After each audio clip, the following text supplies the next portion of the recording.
अस्सलाम वालेकुम। ये है Toyota Corolla 2014 model 1.3 litre engine है और इसमें हमने इकोफ्यूल की हाइड्रोजन किट इंस्टॉल की है। इंस्टॉलेशन कंप्लीट हो चुकी है। इंजन अभी स्टार्ट है और हाइड्रोजन लगाने का जो मकसद है वो ये है कि गाड़ी का एवरेज इम्प्रूव हो जाए। तो हाइड्रोजन जो है वो फ्यूल की जो एफिशिएंसी उसको बढ़ा देती है।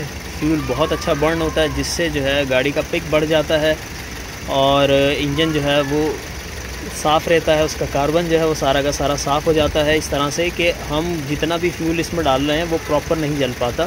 तो हाइड्रोजन की मदद से वो फ्यूल ज़्यादा अच्छा जलना शुरू हो जाता है जिससे गाड़ी का पिक बहुत अच्छा हो जाता है और कार्बन बनना बहुत हद तक कम हो जाता है। और HHO जो है वो कार्बन क्लीनिंग गैस भी है, तो लिहाजा इसका सारा कार्बन आहिस्ता आहिस्ता साफ़ हो जाएगा। इंजन जो है वो वाटर ड्रॉपिंग शुरू कर देता है, जिसमें वाटर ड्रॉप ना भी हो रहा हो तो उसमें वाटर ड्रॉपिंग स्टार्ट हो जाती है।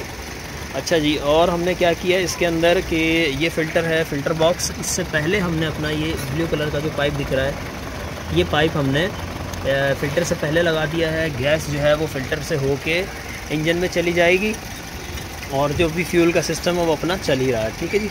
इसके अलावा एक रिले लगा दी है। जैसे ही स्विच ऑन करेंगे फुल स्विच तो करंट जो है वो रिले के थ्रू जाएगा और किट गैस बनाना शुरू कर देगी। पाइप हमारा जो है वो फ्यूल लाइन के साथ साथ जा रहा है डिग्गी तक, वो भी दिखा देते हैं। और यहाँ हमने कोने पे एक साइड में जो है ना ये आ गई हमारी किट, ये हमने साइड में जो है रख दी है। यही इसका टोटल साइज़ है, बहुत बड़ा साइज़ नहीं होता। इसमें बॉक्स में भी आती है और ओपन भी जो है वो आती है। ये हमने ओपन लगाई है इसके अंदर। ठीक है जी। और डिस्टिल वाटर डलता है इसके अंदर, सिर्फ़ और सिर्फ इस बोतल में डिस्टिल वाटर डलेगा, यहाँ डिस्टिल वाटर डल जाएगा।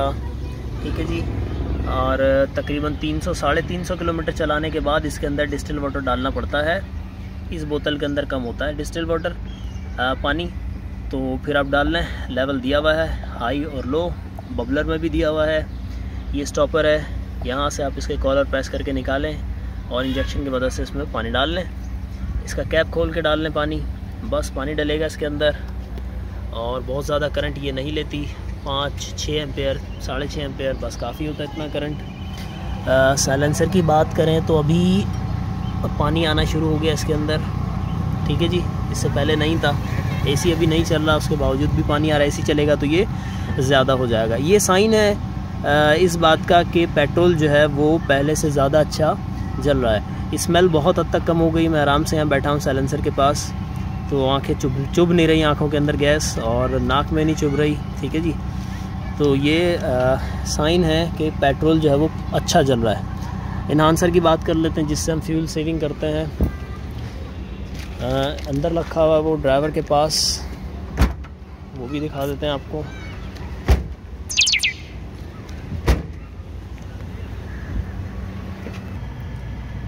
तो ये हमारा इन्हांसर है जो कि हमने यहाँ रख दिया है। बार बार इसे मूव करने की इतनी ज़रूरत नहीं पड़ती, तो ये चलते हुए सेट हो जाता है। जितना नंबर बड़ा होगा उतनी सेविंग ज़्यादा होगी, गाड़ी उतना फ्यूल कम कैलकुलेट करके डालेगी। तो हम इसको वहाँ रखते हैं कि जहाँ पर गाड़ी अंडर पावर भी ना हो, सही चलती रहे। तो यहाँ मैक्सिमम पावर के साथ और मैक्सिमम हमें सेविंग मिल जाती है। कम करेंगे तो गाड़ी नॉर्मल फ्यूल डालेगी, इससे गाड़ी का पावर बहुत अच्छा हो जाता है। इन केस अगर हाईवे पे जा रहे हैं या ओवरटेकिंग ज़्यादा करनी है तो इसे ऑफ़ भी किया जा सकता है। आमतौर पे ये ऑन रहता है। और इसको सेट कर लें चला के। ठीक है जी, हो जाएगा सेट। ये 4 पे सही है, इसको रख दिया।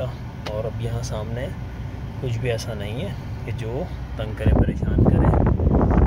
काफ़ी चली हुई है गाड़ी और इसके बावजूद आपने देखा कि साइलेंसर से जो है वो पानी आ रहा था। ठीक है जी।